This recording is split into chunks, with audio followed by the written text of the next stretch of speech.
D super ನ್ಯೂಸ್ಗೆ ಸ್ವಾಗತ. ಅಥಣಿ ತಾಲೂಕಿನ ಕವಟಕೊಪ್ಪ ಗ್ರಾಮದಲ್ಲಿ ಇಂದು ದಿನಾಂಕ 21/4/2024 ರವಿವಾರದಂದು ಮಹಾವೀರ ಜಯಂತಿಯನ್ನು ಪ್ರತಿ ವರ್ಷದಂತೆ ಈ ವರ್ಷವೂ ಕೂಡ ಭಾರಿ ವಿಜೃಂಭಣೆಯಿಂದ ಜರುಗಿತು. ಕುಂಭ ಆರತಿಯೊಂದಿಗೆ ಪ್ರಮುಖ ರಸ್ತೆಯಲ್ಲಿ ಹಾಯ್ದು ಮಹಾವೀರ ತೀರ್ಥಂಕರ ಭಾವಚಿತ್ರವನ್ನು ಡಿಜೆಯೊಂದಿಗೆ ಗ್ರಾಮದ ತುಂಬೆಲ್ಲ ಮೆರವಣಿಗೆ ಮಾಡಲಾಯಿತು. ಯಾವುದೇ ಅಹಿತಕರ ಘಟನೆ ಜರಗದಂತೆ ಕಾಪಾಡಲಾಯಿತು. ಈ ಅವಧಿಯಲ್ಲಿ ಪ್ರದೀಪ್ ನಂದಗಾಂವ್, ಅಕ್ಷಯ್ ರಾವ್ಸಾಬ್ ಪಾಟೀಲ್, ಅಪ್ಪಸಾಬ್ ಕುಮಾರಗೌಡ್, ಭೀಮಣ್ಣ ಮಗದುಮ್ ಸರ್,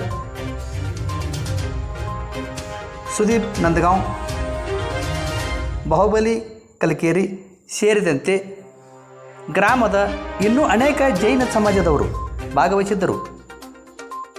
ವರದಿ ರಾವ್ಸಾಬ್ ಸರ್ಕಾರ್, D super news, Belagavi.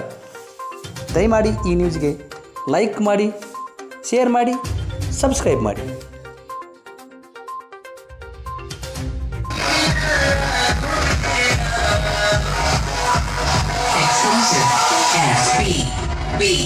B.